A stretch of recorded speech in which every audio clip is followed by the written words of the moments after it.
167वीं रात। जब 167वीं रात हुई तो उसने कहा कि ऐ नेक दिल बादशाह। कनीज ने जौहरी से कहा कि यही ठहरे रहियो और मेरे लूटने की राह देखियो, और वो चल दी। थोड़ी देर के बाद वो दाम लेकर वापस आई और मुझे देखकर कहने लगी कि ऐ मेरे आका, तुझसे दोबारा किस जगह मुलाकात होगी। मैंने कहा कि मैं अभी अपने मकान में जाता हूँ और तेरी खातिर अपने ऊपर तकलीफ गवारा करके सोचूंगा कि तेरी रसाई इस तक क्यों कर हो सकती है, क्योंकि इस वक्त इस तक पहुँचना नामुमकिन है। इसने कहा कि मैं तुझसे किस जगह मिल सकती हूँ। मैंने जवाब दिया कि मेरे मकान पर। इसके बाद वो मुझसे रुखसत होकर चली गई और मैं दीनार लेकर घर गया और इन्हें गिना तो 5000 दीनार थे। इनमें से कुछ मैंने घर वालों को दिए और कुछ कर्जदारों को।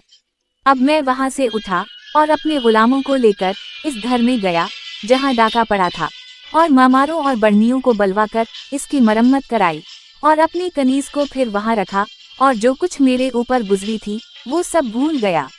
इसके बाद मैं वहां से रवाना होकर अली बिन बिकार के मकान पर पहुंचा और उसके गुलामों ने आकर मुझसे कहा कि हमारा आका दिन रात तेरी खोज में लगा हुआ है और उसने हमसे कह रखा है कि हम में से जो कोई तुझको ले आएगा वो उसे आजाद कर देगा, इसलिए हम तेरी तलाश में लगे हुए हैं, मगर तेरा पता कहीं ना चला।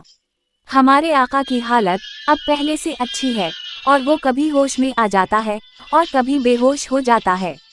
जब कभी उसे होश आता है तो वो तुझे याद करता है और कहता है कि तुम उसे जरा सी देर के लिए मेरे पास ले आओ, और फिर बेहोश हो जाता है। जौहरी का बयान था कि मैं गुलाम के साथ इसके पास गया और देखा कि इसके मुंह से बात नहीं निकलती। अब मैं इसके सरहाने जा बैठा और उसने आंखें खोल दें। जब इसकी नजर मुझ पर पड़ी तो वो रो पड़ा और मुझसे कहने लगा कि अहलावू सहलावू मरहब्बा। मैंने अपने सीने के सहारे उसे बिठा लिया। इसने कहा कि भाई, जिस रोज से मैं लेटा हूँ उस वक्त उठकर बैठा हूँ, शक्र है खुदा का कि तेरा दीदार नसीब हुआ। जौहरी कहता है कि सहारा देते देते मैंने इसे खड़ा कर दिया और चंद कदम टहलाया और उसके कपड़े बदले और उसने शराब पी। ये सब इसलिए था कि इसकी तबीयत बहल है।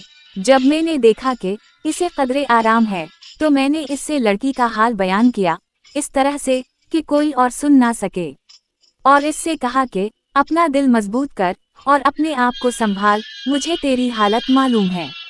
इस पर वो मुस्कुरा दिया और मैंने कहा कि कोई ऐसी बात ना होगी जिससे तो खुश ना हो और तेरा गम गलत ना हो।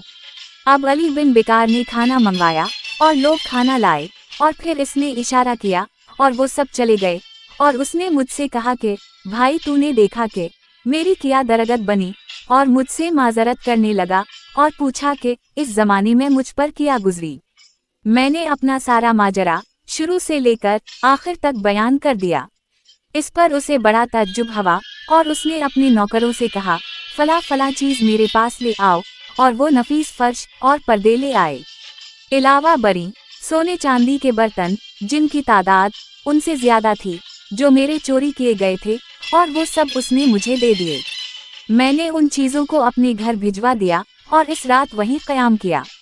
जब सुबह हुई तो उसने कहा कि सुन, हर चीज की एक इंतहा होती है और मोहब्बत की इंतहा या मौत है या विसाल, मगर मेरी हालत मौत से करीब तर है। काश कि मैं इस माजरे से पहले मर चुका होता, खुदा की मेहरबानी ना होती तो हमारी फजीहत हो चुकी थी। मालूम नहीं कि मौजूदा हालत से मुझे किस तरह छुटकारा हो सकता है। अगर मुझे खुदा का डर ना होता तो मैं फौरन खुदकुशी कर लेता। भाई, मेरी हालत ऐसी है जैसी पिंजरे में चिड़िया की, और ये गम मेरी जान लेकर छोड़ेगा, मगर मुश्किल ये है कि मरने का एक वक्त मुकर्रर है। जौहरी ने कहा कि ए मेरे आका, अब मैं घर जाना चाहता हूँ, मुमकिन है कि कनीज कोई खबर लेकर आई हो। अली बिन बिकार ने कहा कि अच्छा जा, लेकिन जाकर जल्द लौटियो और मुझे खबर दीजियो, क्योंकि तू मेरी हालत से बखूबी वाकिफ है। मैं इससे रुखसत होकर घर गया, लेकिन अभी बैठने भी ना पाया था कि वो कनीज आ पहुंची और वो रो रही थी और इसकी हिचकियां बंधी हुई थीं। जब मैंने इसका सबब पूछा तो उसने कहा कि ए मेरे आका, हम पर वही मुसीबत आबनी जिससे हम डरते थे। कल जब मैं तेरे पास से गई तो मैंने देखा कि मेरी मालिका उन दोनों मामाओं में से एक पर सख्त नाराज है जो इस रात हमारे साथ थी, और उसने उसे मारने का हुक्म दिया।